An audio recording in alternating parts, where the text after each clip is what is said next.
हाँ तो मित्रों, स्वागत है आज की नई क्लास में। पिछली क्लास में जो है हमने इंडियन काउंसिल एक्ट 1909 तक हम पढ़ चुके थे। कहाँ पे गया इंडियन काउंसिल एक्ट 1909? ये रहा इंडियन काउंसिल एक्ट 1909 तक हम पढ़ चुके थे, जिसको बोलते हैं Morley Minto reform. Complete Indian polity हम कवर कर रहे हैं इन लेक्चर की सीरीज में।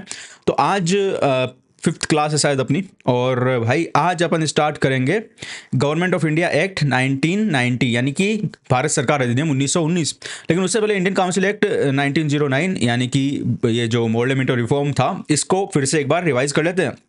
बहुत ज़्यादा इसमें चेंजेस किए गए थे।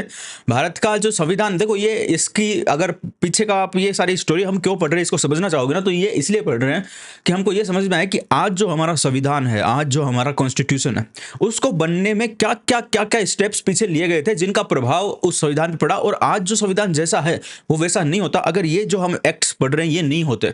तो इनका बहुत ज़्यादा इम्पैक्ट हमारे संविधान पर पड़ा है, और इसीलिए हम हिस्टोरिकल बैकग्राउंड के रूप में इसको पढ़ रहे हैं। और लक्ष्मीकांत में ये पूरा का पूरा चैप्टर दिया हुआ है हिस्टोरिकल बैकग्राउंड, वो हम ये कर रहे हैं। तो 1909 का जो था इसको हम रिवाइज करेंगे आज, और आज पढ़ेंगे अपन 1919 का एक्ट, क्योंकि ये बहुत ज़्यादा डिटेल में समझाना पड़ेगा मुझे। तो इसलिए आज हम सिर्फ और सिर्फ गवर्नमेंट ऑफ इंडिया एक्ट 1919 ही पढ़ेंगे इस क्लास में, ठीक है। चलो जल्दी से हम रिवाइज कर लेते हैं 1909 का। जो मैंने बताया था कि इसमें मेन जो प्रोविजन थे 1909 के मोर्ले मिंटो रिफॉर्म में, एक तो था कम्युनल रिप्रेजेंटेशन। मैंने बताया था कि जो लॉर्ड मिंटो है, ये मिंटो जो कि वॉइसरॉय था, इसको कम्युनल रिप्रेजेंटेशन का, कम्युनल इलेक्टोरेट का जनक कहा जाता है भारत में। यानी हिंदू मुसलमानों के बीच में जो दरार स्टार्ट यहाँ से हुई है। अब देखो भारत पाकिस्तान का विभाजन जो होगा ना आगे, उसमें भी इस एक्ट ने बहुत ज़्यादा योगदान दिया है, क्योंकि यहाँ पे इनको बता दिया गया कि तुम भाई मुसलमान खुद ही मुसलमानों को वोट देकर जिता सकते हो। तो इससे उनके मन में विचार भी हुआ कि अगर हम मुसलमानों को वोट देकर जिता सकते हैं, तो क्या हम मुसलमान मिलकर एक नया देश नहीं बनवा सकते। तो उसी वजह से भारत पाकिस्तान का विभाजन भी हुआ। तो ये कम्युनल रिप्रेजेंटेशन का जनक किसे कहता है? मिंटो को कहा जाता है, ठीक है। सबसे पहले क्या किया गया था, मैंने बताया कि काउंसिल जो होती थी, सेंट्रल लेजिस्लेटिव काउंसिल होती थी और स्टेट की लेजिस्लेटिव काउंसिल होती थी। तो सेंट्रल काउंसिल जो थी उसमें 16 से बढ़ा के 60 कर दी गई थी सीटें। यानी पहले 16 आदमी बैठते थे, लेकिन अब नंबर ऑफ सीट बढ़ा दी, 60 कर दी। जैसे वैकेंसी बढ़ जाती है ना कई बार किसी भर्ती की, कि भाई 16 लोगों की वैकेंसी है, उसके बाद 60 कर दी, तो बहुत बढ़ गई। उसी तरीके से यहाँ भी बहुत ज़्यादा बढ़ा दी गई कि अब 60 लोग वहाँ पर बैठेंगे, ठीक है। और भैया प्रोविंशियल लेजिस्लेटिव काउंसिल में भी बढ़ाई गई, यानी कि स्टेट वाली लेजिस्लेटिव काउंसिल में भी नंबर बढ़ाए गए। लेकिन वो क्योंकि बहुत सारी थी, तो यहाँ पे इस किताब में उनके नंबर बताए नहीं गए, क्योंकि अलग अलग थे सबके। तो इतनी सारी के याद करने की जरूरत भी नहीं है, और इस बुक में भी नहीं बताए गए हैं। और जैसे मैंने बताया कि सेंट्रल लेजिस्लेटिव काउंसिल जो थी, जहाँ पे वॉइसरॉय बैठता था, सेंट्रल लेजिस्लेटिव काउंसिल, जो कि आज की डेट में अगर उसके बराबर हम किसी चीज़ को देखना चाहे, तो हमारी संसद आज, पहले वाली जो सेंट्रल लेजिस्लेटिव काउंसिल थी वही अपडेट हो के फिर संसद बन गई। और जो प्रोविंशियल लेजिस्लेटिव काउंसिल थी वही अपडेट हो के आज की डेट में जब हम विधानसभा देखते हैं, राज्यों की, स्टेट की असेंबली देखते हैं, वो बन गई कौन सी? Provincial legislative council. तो जो सेंट्रल लेजिस्लेटिव काउंसिल थी वहाँ पर अभी भी जो है ऑफिशियल मेजोरिटी थी। यानी ऑफिशियल मेजोरिटी मैंने ये भी समझाया था पिछली क्लास में कि ऑफिशियल मेजोरिटी क्या होती है, नॉन ऑफिशियल मेजोरिटी क्या होती है। तो ऑफिशियल जो गोरे लोग थे, जो अंग्रेजी सरकार की ओर से नियुक्त लोग थे, सेंट्रल वाली काउंसिल में आज भी 1909 के अधिनियम के बाद में भी उन्हीं की मेजोरिटी थी। लेकिन प्रोविंस वाली जो काउंसिल थी, यानी कि स्टेट वाली जो काउंसिल थी, अलग अलग प्रोविंसेस थे ब्रिटिशर्स के इंडिया में, उनमें भैया नॉन ऑफिशियल मेजोरिटी दे दी गई। यानी कि भारत वालों को, जो लोग ब्रिटिश गवर्नमेंट की ओर से अपॉइंटेड नहीं थे, उनके अलावा जो लोग अपॉइंट हो रहे थे उनको मेजोरिटी दे दी। यानी उनकी संख्या बढ़ गई और ब्रिटिश गवर्नमेंट द्वारा अपॉइंट किए हुए लोगों की संख्या घट गई। यानी अब चलेगी किसकी? जो भारत से अपॉइंट हो रहे हैं लोग, जो ब्रिटिश गवर्नमेंट से अपॉइंट नहीं हो रहे वो ज्यादा हो गए, तो अब उनकी चलेगी उन काउंसिल में। तो प्रोविंस वाली काउंसिल को छूट दी जा रही है, और ये छूट जो है बढ़ा के 1935 का जब हम आगे एक्ट पढ़ेंगे उसमें कंप्लीट ऑटोनॉमी उनको दे दी जाएगी। यानी कि उनको एकदम छूट दे दी जाएगी, भाई प्रोविंस वालों तुम तुम्हारे मन में है वो करो।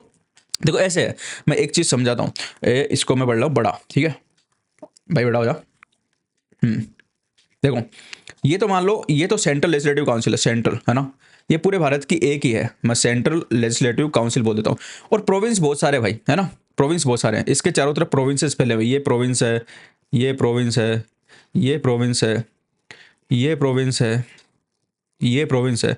तो यहाँ पे सबसे ज़्यादा पावरफुल ये सेंट्रल वाली थी, तो इसमें तो अंग्रेजों ने अपनी मेजोरिटी रखी। लेकिन प्रोविंस वाली जो थी उनमें नॉन ऑफिशियल मेजोरिटी अलाउ कर दी, नॉन ऑफिशियल मेजोरिटी अलाउ कर दी। यहाँ पे सिर्फ ऑफिशियल मेजोरिटी थी इसमें, जो कि पावरफुल थी, ठीक है। तो कंट्रोल अभी भी सेंट्रलाइज्ड अपने पास रख रहे हैं, लेकिन प्रोविंसेस में वो कंट्रोल को डिसेंट्रलाइज कर दिया उन्होंने, कि भाई अब प्रोविंस में जो भारत वाले लोग हैं उनको भी कंट्रोल वो दे रहे हैं, ताकि भारत वाले खुश रहे। और अंग्रेज यही चाहते हैं कि उनका राज ज़्यादा से ज़्यादा टाइम तक भारत में टिक सके। लेकिन ऐसा होगा नहीं, क्योंकि हम 47 में तो आज़ाद हो जाएंगे और उसमें बहुत सारी चीज़ें इंपैक्ट डालेगी वो क्या होगी, वो आप मॉडर्न हिस्ट्री में पढ़ोगे। लेकिन अभी हम हमारे कॉन्स्टिट्यूशन में किन चीज़ों ने इंपैक्ट डाला उनको पढ़ रहे हैं, और उनमें बहुत बढ़िया इंपैक्ट एक जिस अधिनियम में डाला था वो था इंडियन काउंसिल एक्ट 1909, जिसका हम रिवीजन कर रहे हैं, ठीक है। और मैंने बताया कि deliberative function of the legislative council और के भी लेजिस्लेटिव काउंसिल के डेलिब्रेटिव फंक्शन को भी बढ़ाया गया, मतलब मेंबरों को सप्लीमेंट्री क्वेश्चन, मैंने कल बताया कि एक पर्सन भी नहीं पूछ सकते थे, फिर उनको क्वेश्चन पूछने का अधिकार दिया गया, और उसके बाद में क्वेश्चन का जो आंसर मिल रहा है उस आंसर पे एक और क्वेश्चन पूछने का अधिकार 1909 ने दे दिया, और वो अब बजट पे रेजोल्यूशन में मूव कर सकते थे। पहले लोगों को कोई अधिकार नहीं होते थे, भारत वालों को कोई अधिकार अंग्रेज लोग नहीं दिया करते थे, लेकिन बाद में धीरे धीरे उन्होंने अधिकार प्रदान करने स्टार्ट किए। तो ये उन अधिकार प्रदान करने की शुरुआत हो रही है और धीरे धीरे अधिकार बढ़ाए जा रहे हैं। तो अब बजट पे वो रेजोल्यूशन भी मूव कर सकते थे कि बजट उनको नहीं पसंद आया तो वो बोल सकते थे कि भाई ये क्या तुमने क्या ये डाल दिया, ऐसा नहीं होगा, ऐसा मत करो, ये खराब है, ये गलत है। हालांकि वो पास नहीं करवा पाते थे, अभी भी उनके पास इतना अधिकार नहीं था कि वो बदला सके बजट को, लेकिन वो अपने जो शिकायतें थी वो बोल सकते थे एक प्रस्ताव डाल के। प्रस्ताव कुछ नहीं होता, प्रस्ताव ये होता है कि जब काउंसिल में लोग जो बैठे हैं, जो 60 लोग कर दिए, मैंने बताया ना 16 से बढ़ा के 60 कर दी, तो ये 60 लोग जो बैठे, इनमें कुछ लोगों को अगर कोई चीज़ पसंद नहीं आती है तो वो एक प्रस्ताव पारित करते हैं कि भाई ये ऐसा नहीं होना चाहिए, हम बोल रहे हैं, वो अपनी बात रखते हैं, वो बात रखने का उनको अवसर दिया गया 1909 के एक्ट से, ठीक है। It provided for the first time for the association of Indian with the executive council, ये मैंने बता दिया, ये बहुत बड़ा एक हुआ था कि जो अपन ने देखी थी कि जो काउंसिल होती थी, एक तो होती थी, देखो ये है वॉइस रॉय, है ना, वॉइस रॉय VR, इसकी दो काउंसिल होती थी, एक तो लेजिस्लेटिव काउंसिल होती थी, एक एग्जीक्यूटिव होती थी। मैंने बताया कि एग्जीक्यूटिव ज़्यादा पावरफुल होती थी, लेजिस्लेटिव में तो बहुत सारे इंडियंस को जो है बैठा दिया गया था, उनको अपॉइंट कर दिया गया था, लेकिन एग्जीक्यूटिव में किसी भी इंडियन को घुसने नहीं दिया गया था 1909 के एक्ट से पहले। तो इस एक्ट ने उसमें इंडियंस को जगह दी। पहला इंडियन कौन शामिल हुआ? सत्येंद्र प्रसाद सिन्हा, ये लो मेंबर थे उसके, ये याद रखनी है। पहला इंडियन वॉइस रॉय की एग्जीक्यूटिव काउंसिल में शामिल होने वाला सत्येंद्र प्रसाद सिन्हा जी थे, और उनको लो मेंबर के रूप में शामिल किया गया, और 1909 यानी कि 1909 के इंडियन काउंसिल एक्ट से वो शामिल किए गए। और ये बड़ी बात क्यों? क्योंकि इससे पहले एग्जीक्यूटिव काउंसिल में घुसने नहीं दिया जाता था इंडियंस को, लेकिन ये पहली बार कोई एंट्री कर रहा है। आगे और लोगों को एंट्री कराई जाएगी, धीरे धीरे उसमें भी घुसाया जाएगा, क्योंकि लोग प्रेशर डाल रहे कि भाई तुम इतने सालों से हम पे राज कर रहे हो, तो हमारे को भी बैठाओ वहां पे जहां से तुम राज करते हो, तुम करते जाओगे, तुम दूसरे देश से आए हो, हमको भी बैठाओ। तो ये प्रेशर बढ़ रहा है उन पे, और इसी वजह से एक आदमी को एंट्री दी गई, आगे और लोगों को एंट्री दी जाएगी आगे के अधिनियम से। अंग्रेज जो भी करते हैं वो किसी ना किसी अधिनियम से करते हैं। तो ये जो हर जो ये एक्ट आ रहा है, कोई सा भी एक्ट आ रहा है, ये एक स्टेप है उस काम को करने के लिए, ठीक है। तो इस एक्ट से जो काम किए गए वो हम पढ़ रहे हैं, ठीक है। उसके अलावा कम्युनल रिप्रेजेंटेशन का मैंने बता ही दिया था, कम्युनल रिप्रेजेंटेशन उन्होंने इंट्रोड्यूस किया था, और उसके अलावा सेपरेट रिप्रेजेंटेशन दिया presidency, corporation, chamber of commerce, जो ये इंस्टीट्यूशंस होते थे, यानी कि चैम्बर ऑफ कॉमर्स हो गया और जमींदार हो गए, यूनिवर्सिटी हो गई, इनको भी सेपरेट रिप्रेजेंटेशन दिया गया। यानी कि भाई तुम भी अपना आदमी भेज सकते हो काउंसिल में, तुमको भी हम इतनी, एक तरीके से रिजर्वेशन टाइप का ही था कि तुम भी अपना आदमी भेज सकते हो। जैसे आजकल नहीं होता कि SC ST का रिजर्वेशन होता है, जहाँ भी सीटें आती है, चाहे वो विधानसभा की हो चाहे वो लोकसभा की हो, तो वहाँ से उसी का आदमी जाएगा। वैसे इनको भी रिजर्वेशन दिया गया कि कुछ सीटों पे तुम्हारे आदमी जाएंगे, तुम भेज सकते हो, ठीक है। ये 1909 के से किया गया। अभी हम पढ़ने वाले गवर्नमेंट ऑफ इंडिया एक्ट 1990, यानी कि गवर्नमेंट ऑफ भारत सरकार अधिनियम 1919, और इसमें बहुत मेजर चेंजेस होंगे, तो इसको हम धीरे धीरे पढ़ेंगे, और आज पूरा डिटेल में इसी को पढ़ने वाले हैं। वो अभी हम रिवीजन करे थे, रिवीजन होगा समाप्त। अब चलो शुरू करते हैं। अगस्त 20, 1917 में ब्रिटिश गवर्नमेंट ने डिक्लेयर किया, पहली बार क्या डिक्लेयर किया, for the first time, that its objective was to gradual introduction of responsible government in India. क्या बोल रहे हैं ये बोल रहे हैं कि भाई हम धीरे धीरे रिस्पॉन्सिबल गवर्नमेंट इंडिया में इंट्रोड्यूस करना चाहते हैं, ये तो बोल दिया। अब भाई पढ़ने वाले को ये लगेगा कि रिस्पॉन्सिबल गवर्नमेंट का मतलब क्या, तो मैं समझाता हूँ। देखो अभी तक क्या सिस्टम चल रहा था कि देखो सेंटर जो था, सेंटर वहाँ पे बैठता था वाइस रॉय, है ना, वाइस रॉय, और स्टेट जो प्रोविंस बोलते थे जिनको, प्रोविंस में बैठता था गवर्नर। अब भाई ये दो काउंसिल थी, मैंने बताया था दो काउंसिल थी, एक तो थी लेजिस्लेटिव काउंसिल, लेजिस्लेटिव, और एक एग्जीक्यूटिव, ठीक है। लेजिस्लेटिव कानून बनाती थी और एग्जीक्यूटिव सारे कानून जो भी काम करवाने वो सारे लागू करने का काम इसके था, ये ज़्यादा पावरफुल थी। तो पहले क्या होता था कि जो काउंसिल ये एग्जीक्यूटिव वाले थे, ये इसके प्रति उत्तरदायी नहीं थे, यानी ये कोई भी काम करते किसी को जवाब देने की इनको जरूरत नहीं होती थी, जो मन में आते वो कर लेते, इनको ना कोई रोक सकता था ना और कुछ कर सकता था। लेकिन रिस्पॉन्सिबल गवर्नमेंट का मतलब क्या होता है कि जो लेजिस्लेटिव काउंसिल होती है, एग्जीक्यूटिव उसके प्रति उत्तरदायी होना चाहिए, यानी कि ये कोई भी काम करे, वो काम सही हो रहा है गलत हो रहा है वो भाई इसको बताए, और ये उस पर कुछ उसको डांटना चाहे धमकाना चाहे तो धमका भी सकती है। जैसे संसद है हमारी आज की डेट में, ठीक है। संसद में संसद में बहुत सारे लोग बैठते हैं, जो है उसमें सारे हमारे एमपी बैठते हैं, ठीक है। अब इन एमपी में से कुछ लोगों को बना दिया जाता है प्रधानमंत्री, एक आदमी प्रधानमंत्री बनता है, जैसे मोदी जी बने हुए, ठीक है। और कुछ लोगों को बना दिया जाता है मंत्री, यानी कि मिनिस्टर। ये तो हो गया पीएम, ये हो गया मिनिस्टर एम, ठीक है। ये एक और मिनिस्टर, ये एक और मिनिस्टर। अब ये निकले तो इस संसद में से ही हैं, है ना। लेकिन ये जो सारे प्रधानमंत्री और मिनिस्टर बने हैं, इनको हम बोलते हैं एग्जीक्यूटिव। एग्जीक्यूटिव, ये जो प्रधानमंत्री और मंत्री बनेंगे, सभी एमपी जो चुन के जाते हैं वो मंत्री नहीं बनते, है ना। प्रधानमंत्री एक बनता है, कुछ लोग मंत्री बनते हैं, सिर्फ कुछ लोग। एमपी तो बहुत सारे हमारे, लेकिन बनते कुछ लोग हैं। तो उनको जो बनते हैं मंत्री और प्रधानमंत्री, उनको एग्जीक्यूटिव बोलते हैं। और जो भी काम करते हैं भाई, उसके सूचना इनको संसद को देनी पड़ती है। और अगर वो कुछ गलत करते हैं तो संसद उन पर प्रस्ताव पारित कर सकती है, उनकी जो है वो कर सकती है, आलोचना कर सकती है, क्योंकि ये इसके प्रति उत्तरदायी है भाई, संसद के प्रति रिस्पॉन्सिबल है, रिस्पॉन्सिबल, है ना। आज की डेट में ऐसा नहीं होता है कि कुछ भी प्रधानमंत्री कर ले, कुछ भी मंत्री कर ले और कोई को जवाब नहीं देना पड़े, मन मर्जी से काम कर ले। नहीं, संसद के प्रति वो रिस्पॉन्सिबल होते हैं। लेकिन पहले ऐसे नहीं था, पहले ऐसा नहीं था। जो भी एग्जीक्यूटिव थे, यानी वॉइस रॉय था, वॉइस रॉय के काउंसिल के जो एग्जीक्यूटिव काउंसिल के जो मेंबर थे, वो कुछ भी कर लेते थे, मन में आती वो चीज कर लेते भाई। आज कुछ भी मन में आ रही, इसके थप्पड़ मारना, मार दिया, मतलब एग्जांपल बता रहा हूं, है ना। यानी कोई कानून पास करना, कैसा भी कानून पास करना, उल्टा सुल्टा कुछ भी कर देते, किसी को कुछ जवाब देने की जरूरत नहीं थी उनको। तो पहली बार 1917 में यही तो बोला ब्रिटिश गवर्नमेंट ने कि हम जो है भारत में रिस्पॉन्सिबल गवर्नमेंट इंट्रोड्यूस करना चाहते हैं। यानी कि वो कुछ भी काम करेंगे तो वो लेजिस्लेटिव के प्रति उत्तरदायी होंगे, एग्जीक्यूटिव काउंसिल के प्रति। यानी उनको जवाब देना पड़ेगा, वो पूछ सकते हैं उनसे, भाई ऐसा तुमने क्यों किया, तुम ऐसा भी तो कर सकते थे, तुम ऐसा क्यों कर रहे हो। रिस्पॉन्सिबल होंगे। तो रिस्पॉन्सिबल गवर्नमेंट का मतलब ये होता है।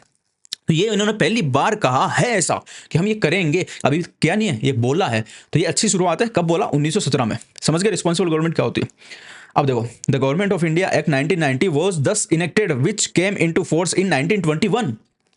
यानी इसी के लिए रिस्पॉन्सिबल गवर्नमेंट इंट्रोडक्शन करने के फर्स्ट स्टेप के रूप में गवर्नमेंट ऑफ इंडिया एक्ट 1919 बनाया गया, जो कि 1921 से इफेक्ट में आया। बना कब?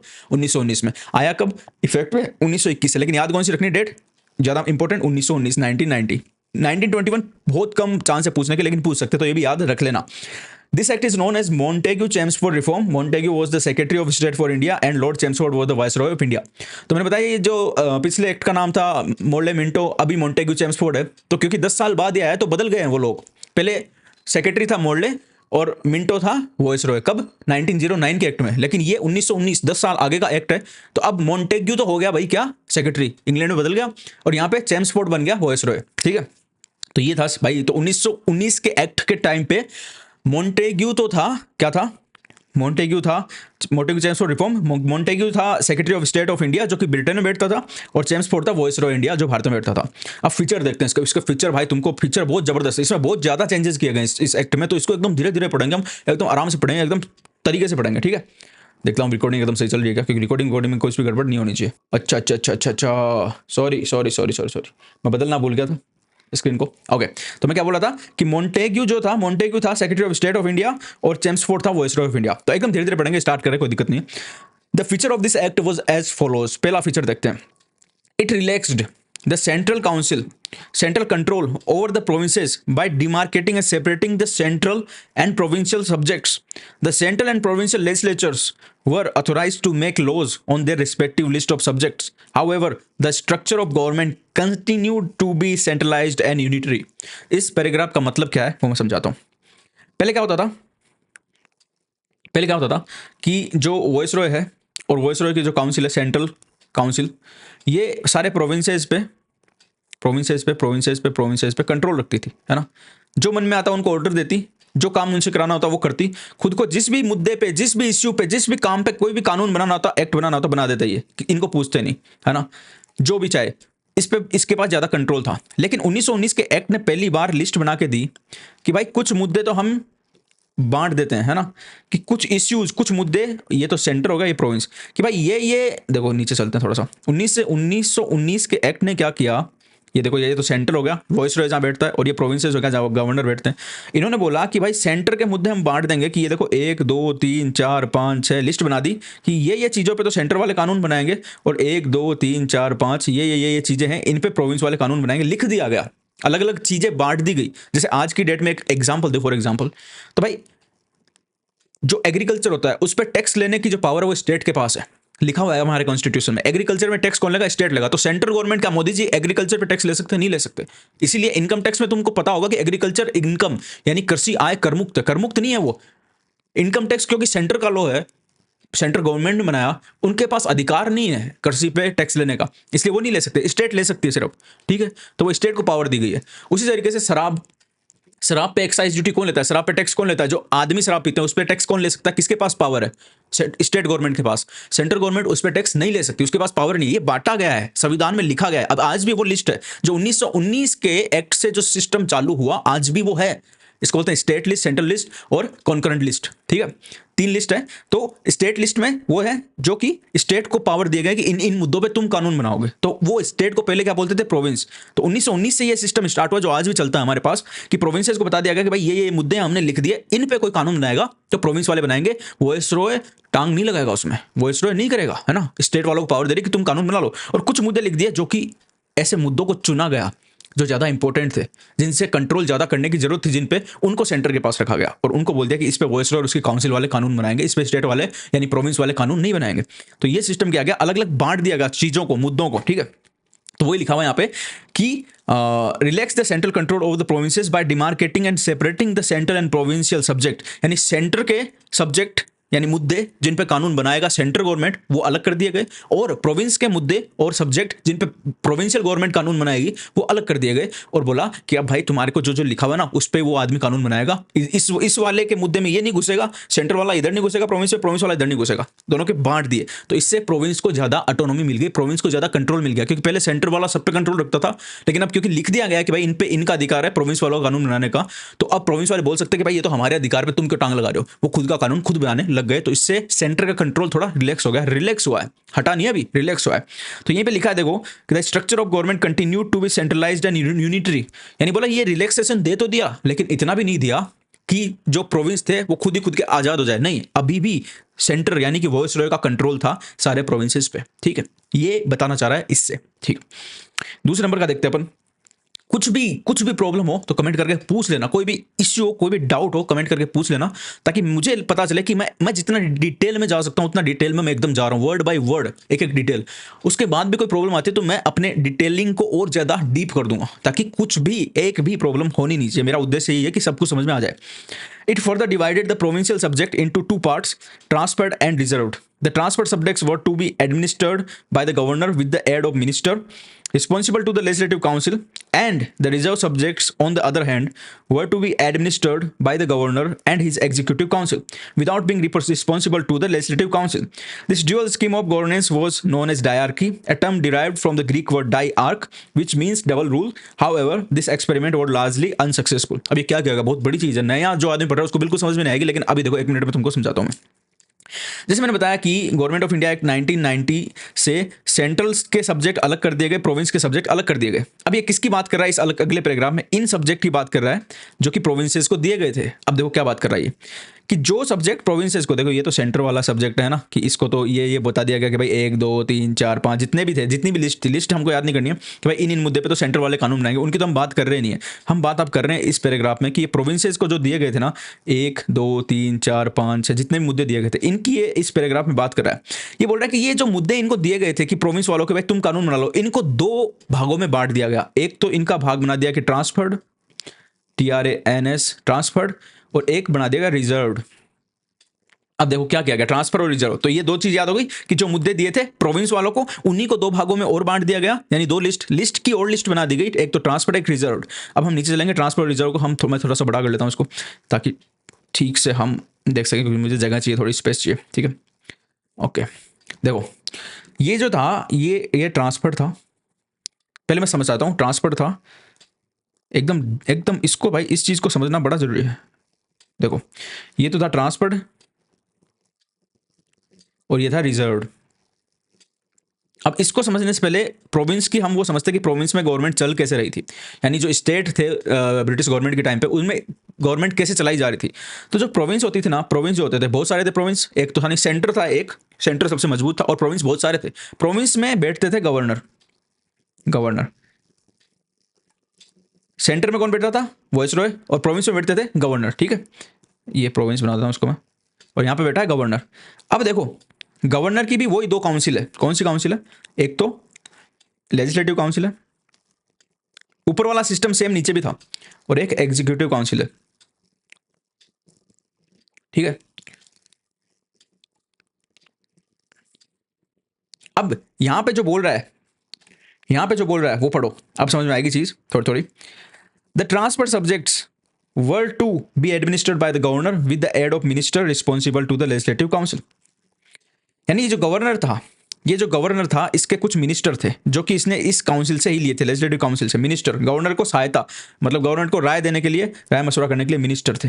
जो मैंने बताया ना, आज भी प्रधानमंत्री के मिनिस्टर होते हैं, उस तरीके से गवर्नर के मिनिस्टर होते थे कि भाई ये मान लो 3 आदमी इसके मिनिस्टर है जो इसको अलग अलग मुद्दों पर सलाह देते हैं, ठीक है।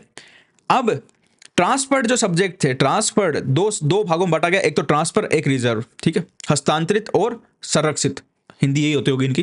तो जो ट्रांसफर सब्जेक्ट थे इन चीजों में जो कि प्रोविंसेस को दी गए थे, जो जिन मुद्दों पे प्रोविंस को कानून बनाने का अधिकार दिया गया था, उन मुद्दों को ही ट्रांसफर और रिजर्व में बांटा गया।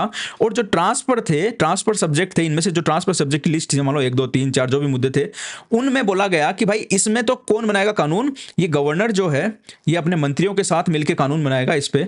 और जो भी कानून बनाएंगे उनमें अगर कुछ गलती होती है, कुछ भी करते हो तुम, तो वो जिम्मेदार होंगे किसके लिए? इस काउंसिल के लिए, लेजिस्लेटिव काउंसिल को जिम्मेदार होंगे इसको जवाब देने के लिए। ये पूछ सकती है भाई तुमने ऐसा कानून क्यों बनाया, तुमने ये कानून क्यों नहीं बनाया, वही क्यों बनाया, तुमने ये गलती क्यों की, ऐसा क्यों किया, वैसा क्यों किया। रिस्पॉन्सिबल गवर्नमेंट, अभी समझाया ना मैंने, तो यहां पे तो रिस्पॉन्सिबल होंगे इसके लिए, ठीक है।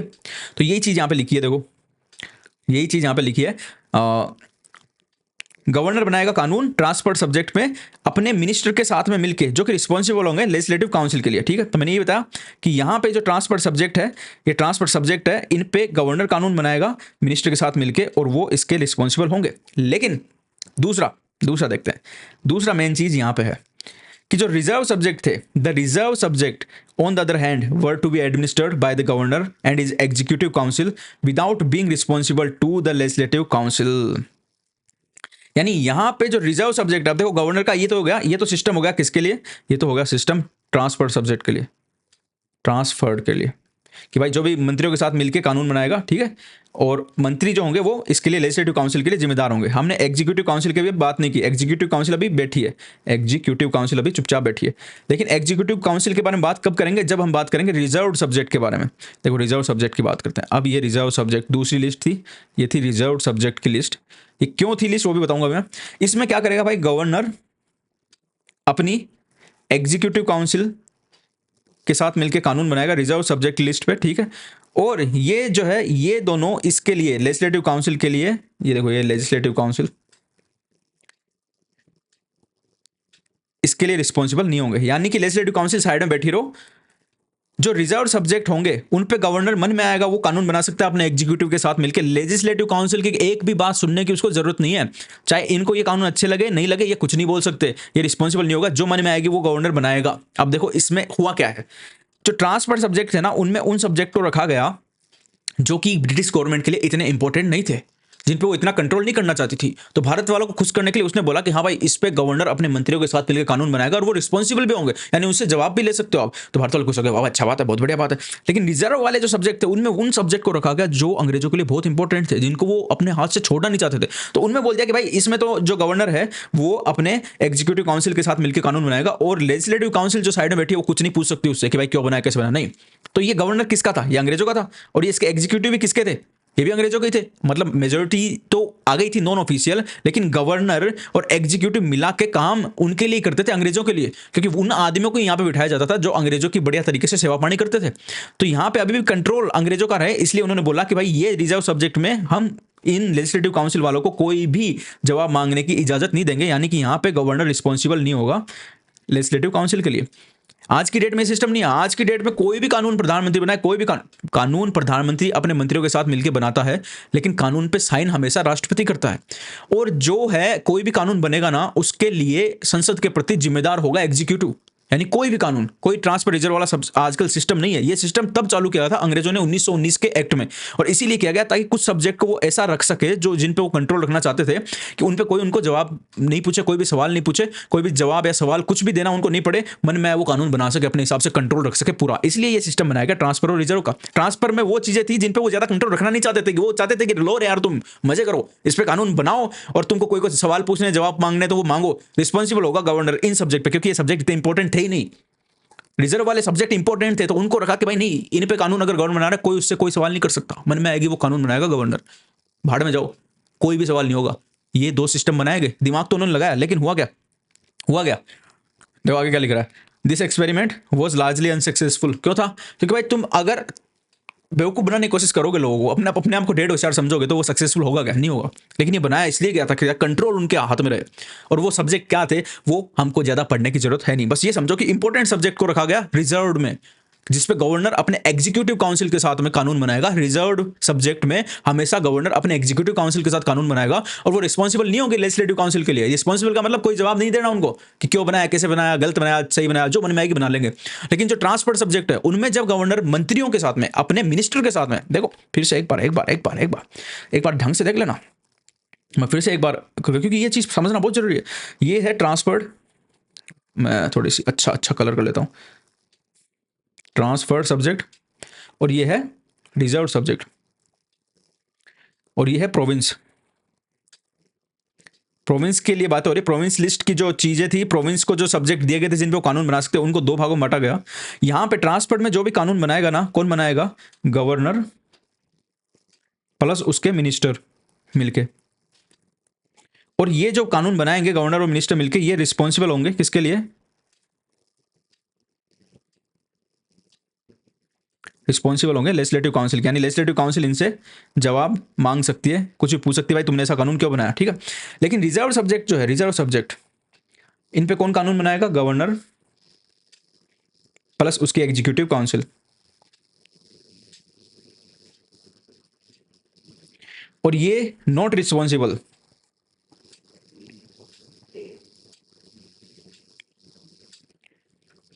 लेजिस्लेटिव काउंसिल के लिए नॉट रिस्पॉन्सिबल, यानी लेजिस्लेटिव काउंसिल का कोई भी यहाँ पे वो नहीं होगा, कुछ भी पूछ नहीं सकती, कुछ भी कर नहीं सकती। तो ये सिस्टम था भाई प्रोविंस का। ट्रांसफर रिजर्व में बांटे गए प्रोविंस वाले सब्जेक्ट। अब देखो यहाँ पे एक और चीज समझ लेना, इधर ये सेंट्रल सब्जेक्ट और है ना। ये किससे बांटे गए? 1919 के एक्ट से, ठीक है। सेंट्रल सब्जेक्ट अलग बांट दिए गए और प्रोविंस के सब्जेक्ट अलग बांट दिए गए। प्रोविंस वाले को फिर वापस दो भागों में बांट दिया गया, ट्रांसफर रिजर्व। ट्रांसफर पे गवर्नर और उसके मिनिस्टर मिलकर कानून बनाएंगे जो कि रिस्पॉन्सिबल होंगे लेजिस्लेटिव काउंसिल के लिए। लेकिन रिजर्व सब्जेक्ट पे गवर्नर और उसकी एग्जीक्यूटिव काउंसिल कानून बनाएगी जो कि रिस्पॉन्सिबल नहीं होंगे लेजिस्लेटिव काउंसिल के लिए। ये पूरा का पूरा चार्ट है जिससे समझ में आ जाएगा कि इस पैराग्राफ में क्या लिखा गया था, ठीक है। ओके, आगे चलते हैं। It introduced for the first time bicameralism and direct. अच्छा, ये जो सिस्टम था ना, देखो ये जो सिस्टम था ना, जो अभी मैंने चार्ट में बताया, इसको क्या बोलते थे? इसको डायरकी बोलते थे, DYARCHY, डायरकी। यानी इसका मतलब होता है डबल रूल। डबल रूल कैसे? कि भाई एक जो तुम्हें कानून बनाना, उसमें तुमने दो सिस्टम कर दिए, एक तो ट्रांसफर सब्जेक्ट बना दिया, एक रिजर्व बना दिया। यहाँ पे गवर्नर अलग आदमियों के साथ बना रहा है, यहाँ पे अलग आदमियों के साथ बना रहा है, यहाँ पे रिस्पॉन्सिबल है, यहाँ पे रिस्पॉन्सिबल नहीं है। तो इसको डायरकी बोलते हैं, DYARCHY, डायरकी। डायरकी, ठीक है। डायरकी किस कानून से इंट्रोड्यूस की गई? 1919 के गवर्नमेंट ऑफ इंडिया एक्ट से भारत में डायरकी इंट्रोड्यूस की गई। ये ध्यान रखना, इसको डायरकी बोलते हैं। दो चीज होती है, एक तो बाइकैमरलिज्म होता है, एक डायरकी होती है। अभी हमने जो सारा लिस्ट बना के पढ़ी, चार्ट बना के पढ़ा, वो डायरकी थी। बाइकैमरलिज्म भी आएगा। बाइकैमरलिज्म क्या होता है अभी मैं समझाता हूँ। It introduced for the first time bicameralism and direct election in the country. Bharat में जो है बाइकैमरलिज्म इन्होंने इंट्रोड्यूस किया, और क्या हो गया ये, डायरेक्ट इलेक्शन जो है वो इंट्रोड्यूस किए, ठीक है। 10 Indian legislative council was replaced by bicameral legislature consisting of upper house council of state and lower house legislative assembly. The majority of member of both the houses were chosen by direct election. देखो bicameralism का मतलब क्या होता है समझते हैं अपन। पहले क्या था? पहले ये जो इंडियन लेजिस्लेटिव काउंसिल हमारी, मैंने बताया था ना कि पहले जो लेजिस्लेटिव काउंसिल होती थी, सेंट्रल लेजिस्लेटिव काउंसिल, जिसको इंडियन लेजिस्लेटिव काउंसिल बोलते हैं, जो वायसराय की होती थी, इंडियन लेजिस्लेटिव काउंसिल। ये पहले एक ही बॉडी होती थी, है ना। कोई हिस्से नहीं थे इसके, एक होती थी जिसमें वॉइस रॉय इसका चेयरमैन होता था और बाकी मेंबर होते काउंसिल के। लेकिन अब इस काउंसिल को 2 भागों में तोड़ दिया गया, इसके 2 टुकड़े कर दिए। उस पैराग्राफ में ये बोल रहा है कि भाई 2 टुकड़े इसके कर दिए, एक तो बना दिया अपर हाउस,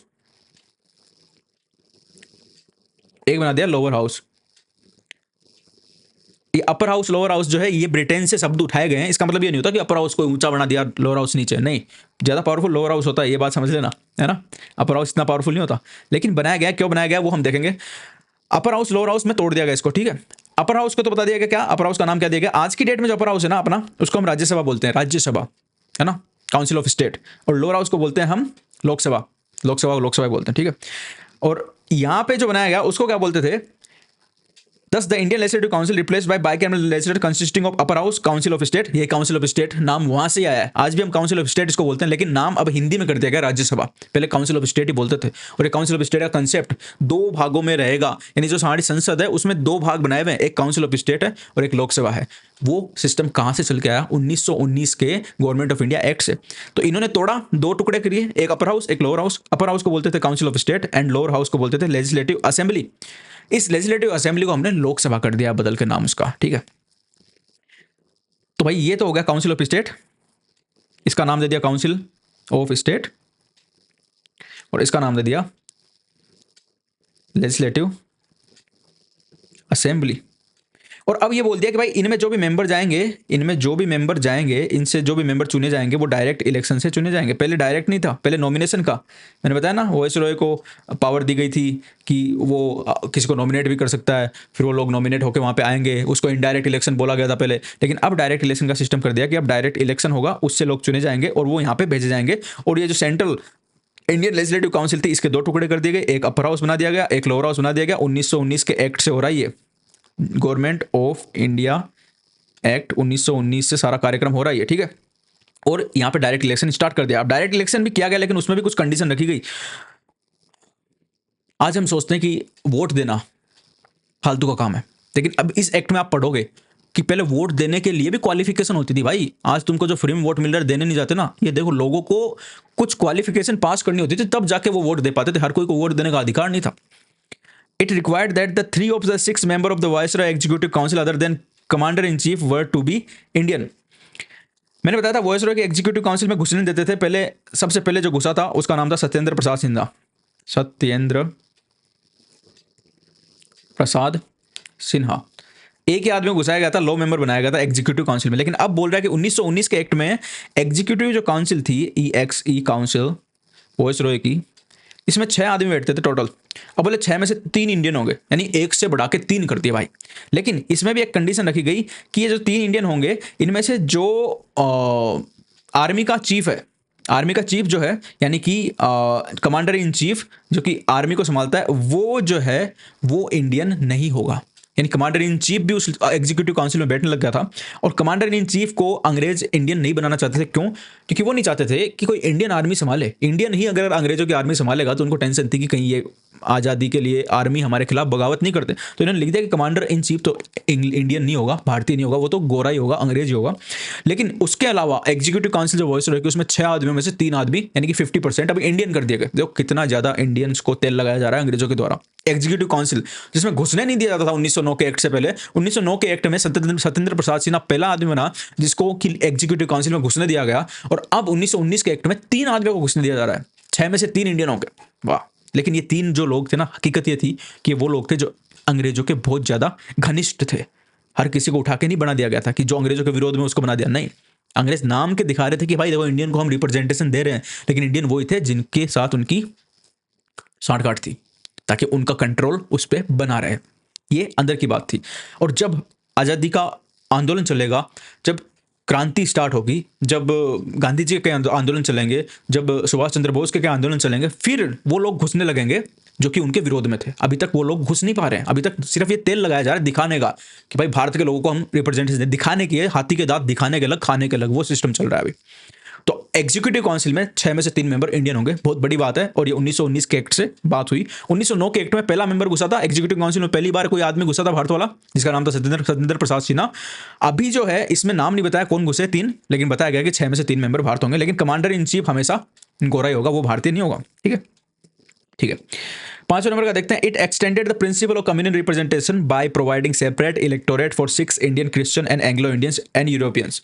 तो जो 1909 में मिंटो ने, मॉडले मिंटो एक्ट में लॉर्ड मिंटो ने जो आग लगाई थी कम्युनल रिप्रेजेंटेशन की, मुसलमानों को अलग से मुसलमान ही चुनेंगे, अब उस आग को और बढ़ा दिया गया कि भाई नहीं, मुसलमानों के लिए नहीं, अब हम सिखों के लिए भी अलग से दे रहे हैं कम्युनल रिप्रेजेंटेशन, हम इंडियन क्रिश्चियन के लिए भी अलग से दे रहे हैं, यानी कि जो भारत में कन्वर्ट हो गए क्रिश्चियन बन गए उनके लिए अलग से रिप्रेजेंटेशन दे रहे हैं, एंग्लो इंडियन के लिए अलग से दे रहे हैं, और यूरोपियंस के लिए अलग से दे रहे हैं भैया, कि यूरोपियन जो रहेंगे उनके लिए अलग से कम्युनल रिप्रेजेंटेशन, यानी यूरोपियन को यूरोपियन चुनेंगे, उनके लिए अलग से सीट बुक की जाएगी। तो ये एक तरीके से उस आग को और बढ़ाया जाए, तोड़ने की कोशिश हो रही है भारत को। तो और लोगों को कम्युनल रिप्रेजेंटेशन अलग से कब किस एक्ट से दिया गया, 1919 से एक्ट से। लेकिन कम्युनल रिप्रेजेंटेशन की स्टार्टिंग जो शुरुआत की गई वो किसने की, 1909 में मॉडले मिंटो रिफॉर्म, वहां से स्टार्ट हुआ है, और अब 1919 में उसको और बढ़ा दिया गया मॉन्टेग्यू चेम्सफोर्ड में। 6 की बात करते हैं, it granted franchise to limited number of people on the basis of property, tax and education. Franchise किसी को नहीं पता तो बताता हूं, वोट देने की जो तुम्हारी पावर होती है ना, यानी तुम वोट दे सकते हो, तुमको जो अधिकार दिया जाता है उसको बोलते हैं फ्रेंचाइज। तो पहले हर कोई को वोट देने का अधिकार नहीं था, जैसे आजकल हम मुंह उठा के कोई भी जाके वोट दे सकता है, लेकिन फिर भी नहीं जाते। लेकिन पहले भाई तुम्हारे को वोट देने के लिए एक फिक्स क्राइटेरिया था कि तुम्हारे पास इतनी, इससे ज्यादा प्रॉपर्टी होगी तो ही तुम दे सकते हो, यानी अमीर होगे, तुम इतना इससे ज्यादा टैक्स देते हो तो ही तुम वोट दे सकते हो, इससे ज्यादा तुम पढ़े लिखे हो तो ही वोट दे सकते हो। हर कोई को वोट देने का अधिकार नहीं था। उस टाइम पे वोट देना एक वीआईपी चीज मानी जाती थी। आजकल लोग जाते नहीं है वोट देने, उस टाइम पे वोट देना वीआईपी चीज मानी जाती थी, और बहुत लड़के लोगों ने अधिकार प्राप्त किया है भाई कि वोट दे सके हर कोई, लेकिन देने नहीं चाहते लोग। अब कोई अगर वोट देने नहीं जाए उसको बताना भाई कि पहले प्रॉपर्टी होनी चाहिए थी, बड़ी सारी गाड़ी बंगला होता वही वोट दे सकता था, बहुत पढ़ा लिखा होता वही वोट दे सकता था, बहुत ज्यादा टैक्स देने वाला ही वोट दे सकता था, हर कोई को देने नहीं देते थे, और आज तुमको देने देते, तुम देते नहीं हो। तो उनको ये बताना 1919 के एक्ट की चीज कि प्रॉपर्टी, टैक्स और एजुकेशन के बेस पे वो वोटिंग राइट दिया गया था भाई। तो ध्यान रखो ये कि बहुत पावरफुल राइट है ये, जो हर कोई को मिलता नहीं था पहले, आजकल सबको मिल रहा है, तो काम में लो इसको। 7 नंबर की देखते हैं, it created a new office of high commissioner for India in London and transfer to him some of the function here to perform by the secretary of state for India. देखो ये secretary for state for India मैंने बताया था, ये जो था ये एक secretary SECRETARY for the state of India, state of India मैंने बताया था, ये जो है ये आदमी लंदन में बैठा करता था, सबसे बड़ी पोस्ट ये भारत के मामले संभालता था। अब इसने जो है 1919 के एक्ट ने हाई कमिश्नर फॉर इंडिया भी बना दिया गया। देखो हाई कमिश्नर फॉर इंडिया एक पोस्ट और बना दी, यानी ये secretary of state of India तो था ही था लंदन में, लंदन में एक और आदमी बैठा दिया गया, हाई कमिश्नर फॉर इंडिया। और इस हाई कमिश्नर फॉर इंडिया को इस secretary for state of India से थोड़ी सी पावर लेके इसको दे दी कि भाई थोड़ा काम तू संभाल, क्योंकि काम ज्यादा हो गया, भारत बहुत बड़ा है और अंग्रेजों की शासन बहुत ज्यादा फैल गया। तो बोला कि भाई इससे अकेले से नहीं संभाला जा रहा, कुछ काम इनको दे दिया गया, कुछ काम ये संभालेंगे हाई कमिश्नर साहब, कुछ काम ये संभालेंगे सेक्रेटरी साहब, और दोनों बैठेंगे कहाँ पे, ब्रिटेन में, यानी भारत में नहीं बैठेंगे, ये विदेश में, अंग्रेजों के देश में बैठ के वहां से संभालते थे सारा, क्योंकि ईस्ट इंडिया कंपनी जो भी यहाँ पे काम करती थी ऑर्डर उसके हमेशा ब्रिटेन से आते थे, तो ये ऑर्डर देना सारा काम संभालना इनको दे दिया गया। एक और पोस्ट क्रिएट कर दी गई हाई कमिश्नर फॉर इंडिया, किस एक्ट से की गई, 1919 के गवर्नमेंट ऑफ इंडिया एक्ट से, बस ये याद रखना है, ठीक है। 8 नंबर का देखते हैं, it provided for the establishment of the public service commission, hence central public service commission was set up in 1926 for recruiting civil service servants, यानी जो सिविल सर्वेंट जो आजकल IAS होते हैं है ना, जो कि बड़े टसन में रहते हैं आजकल, तो पता नहीं क्या हो रहा है उनके, तो वो उनको रिक्रूट करने के लिए पहली बार पब्लिक सर्विस कमीशन, जो आज हमारा यूनियन पब्लिक सर्विस कमीशन है, यानी कि लोक सेवा आयोग है, संघ लोक सेवा आयोग है, और कई स्टेट के पब्लिक सर्विस कमीशन है, जैसे कि मेरी स्टेट राजस्थान, तो राजस्थान पब्लिक सर्विस कमीशन हो गया है ना, गुजरात पब्लिक सर्विस कमीशन हो गया, हरियाणा पब्लिक सर्विस कमीशन हो गया, ये बहुत सारे बन गए हैं आज की डेट में। लेकिन इनकी स्टार्टिंग किस एक्ट से हुई थी बनने की, 1919 के एक्ट से पहली बार बनाया गया central public service commission, central public service commission है ना। स्टेट वाला अभी भी नहीं बना, स्टेट वाला अगले एक्ट से बनेगा, 1935 के एक्ट से बनेगा। सेंट्रल पब्लिक सर्विस कमीशन बनाया गया, जो कि 1926 में सेटअप किया गया, जो काम क्या करता था कि जो सिविल सर्वेंट थे, यानी कि अंग्रेजों के लिए जो काम करना है जिन लोगों को, उनको भर्ती करने का काम ये कमीशन करता था। और ये किससे बनाया गया, 1919 के गवर्नमेंट ऑफ इंडिया एक्ट से। सेंट्रल, इस शब्द को ध्यान रखना भाई, सेंट्रल, क्योंकि आगे फेडरल पब्लिक सर्विस कमीशन भी आएगा है ना, प्रोविंशियल पब्लिक सर्विस कमीशन भी आएगा, वो अलग है। सेंट्रल की बात है ना कि सेंट्रल पब्लिक सर्विस कमीशन किससे बनाया गया, तो 1919 के एक्ट से बनाया गया। सेंट्रल पे बहुत ज्यादा ध्यान रखने की जरूरत है, भूल मत जाना इसको, सेंट्रल पब्लिक सर्विस कमीशन है ना, किससे बनाया गया, 1919 के एक्ट से। 9 नंबर का देखते हैं, it separated for the first time provincial budget from the central budget and authorise the provincial legislature to enact their budget. पहले क्या होता था मैंने बताया ना, देखो अब चलना यार, ठीक है, ये सेंटर था, यानी यहाँ पे वॉइसरॉय बैठता था और ये सारे प्रोविंस थे।